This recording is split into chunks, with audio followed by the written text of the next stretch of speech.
So let's begin with the basics. Last week I showed you this. I bought this at my local favorite beer shop in the world. It is the Iron Maiden Fear of the Dark Stout. Cool. I would like And to add that Fear of the Dark is my favorite Iron Maiden album, even though I'm in the minority. which came with a Iron Maiden Fear of the Dark glass, Nice.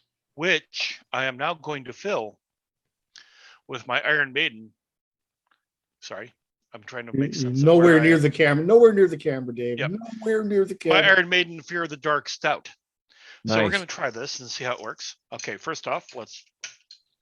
Can we get to see that you open the beer? This is I part of the just did. I we have just to did. take- Sadly. we have to take your word for it. Oh wait, though, wait, 'cause wait. Ready? Yeah. Ah, okay, it's off. Okay, so this is an unboxing video, not a Dave describes unboxing video. Let's see There how you it go. pours into the glass, because so far It does seem a bit darker than the beers that I drink. Yeah, it's a stout, and ergo by default, it's going to be darker than anything. It's not really heavily carbonated. I'm noticing it's not making much of a head. Okay. All right.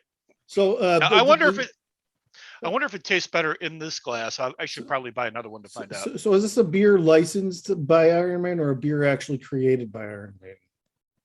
It's a beer actually created by Iron Maiden. They've been very close with Robinson's Brewery, who have been developing their beers for them. Okay. Okay, so for those of you who are not familiar, a stout is very much, if you're going to talk about the stout that everybody knows, it's Guinness, which is somewhat bitter, kind of chocolatey, very dark flavored. And in this case, I'm going to say the Robinsons people have gotten the dark part right. There's a little bit of fizz to it, but not so much as there would be in a standard Guinness. Well, how many? What type of notes do we have going on there? Flavor notes. Okay. There's a very strong element of vanilla with a sour, kind of like a dark chocolatey sort of thing going on, a bit sweeter. But at the I same describe that as dung beetle. I describe John as no taste. Now, I didn't say it tastes like shit. I just said I described that. It that doesn't. flavor It doesn't as taste like dung shit. beetle. It just tastes like a beetle that feeds on shit. yeah, Dave, like that. Dave. This is the end result. I will say the texture of this is closer to a porter than my usual stouts. It tends to linger in your mouth a little bit. That's what she said. That's when I go down on my old lady. But in this case, So yeah, go ahead. Sorry. it's definitely got that kind of bitter thing going on that most stouts have, but there is a underlying note of sweetness. Like the front end is the bitterness, and then as it kind of works its way down your mouth, there is a sweet element with a chocolate taste to it, and all the way through there is a mixture of, like,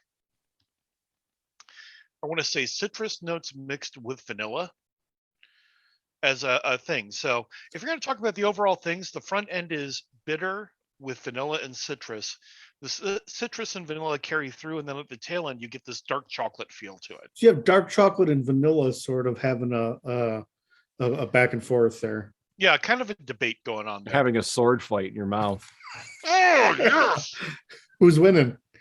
I'm going to say that now the chocolate is definitely winning. Dark chocolate, baby. So who's your so is this more of a novelty drink for you? Or do you as you're drinking this, do you feel this could become a regular beverage consumption? If they start releasing this in 4-packs like they've done with the Sun and Steel and a few of the other ones they've done, I could see myself buying this again.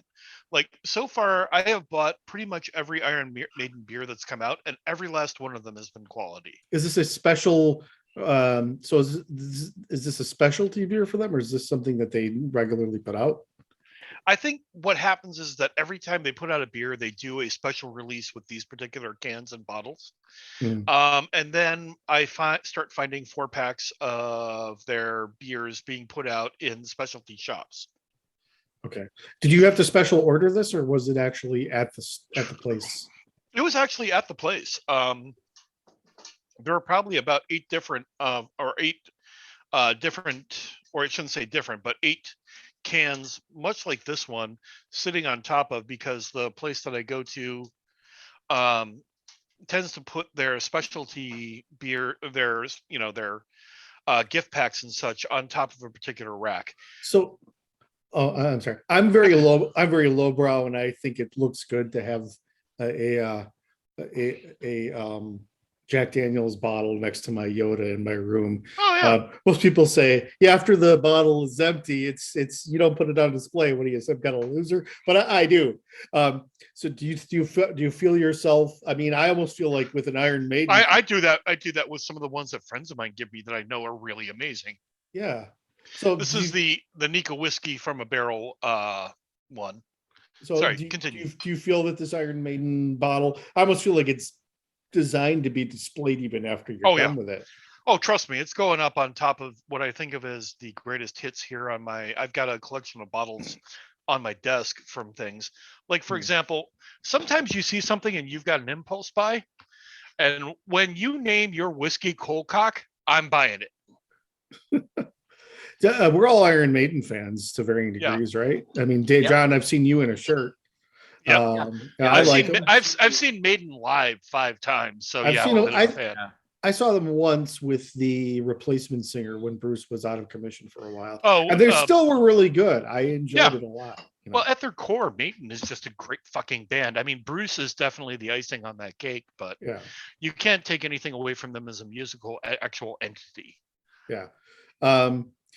So Dave, I guess, is there a 1 to 10 rating scale for booze, or I don't know? Yeah, for me, if I was to sit around and grade this and say, hey, if you're into stouts and such, I would say this is on the 1 to 10 scale for stouts. I would say it's a very strong 8. If you're an Iron Maiden fan, you should definitely buy this. If for no other reason, the packaging totally makes it. The fact that the band itself actually developed it is another key element. How much did it set you back? This whole collection set me back about $25. Not bad for. I mean, that tin there looks like it would be worth the 25. The bottle is just on top of it. Yeah, and you get the glass too. And you get the glass too. Yeah. So if you want a good collector's pack, this is totally it. When they release it as, hopefully they'll release it as 4 or 6 packs. I would recommend buying it if you're a fan of stouts, because this is definitely very much a better English stout. I'm not one to say, go out and buy this if you're not a fan of the band, but even if you're not a fan of the band, getting a tin, a glass, and the booze itself or the beer itself for $25 is not too bad of a deal. I mean, then you have the other stuff to drink out of later on. Yep. I mean, I'm always looking for. I've got 2 other Iron Maiden glasses in my collection. So cool. Wow, cool. But mind you, I mean, I've been a fan of this band since like the freshman year of high school. So my first song that turned me on to Maiden was "Can I Play with Madness." I just could not get enough. Can I play with madness? Yeah, I saw them on that tour. It's a great record. A great time.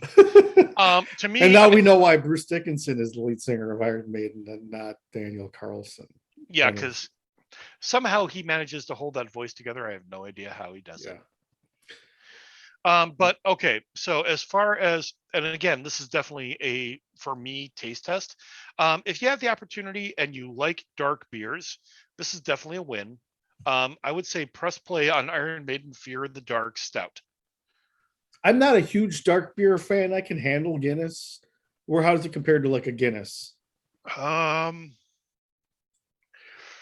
To my sense of taste, this would actually be a really good entry-level stout.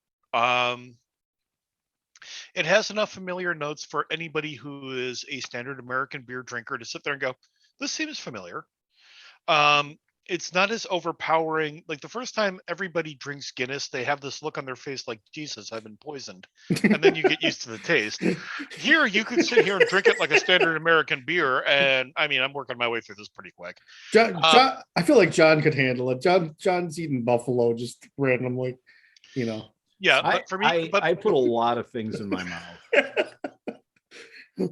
I know, I've seen it. It's pretty impressive, actually.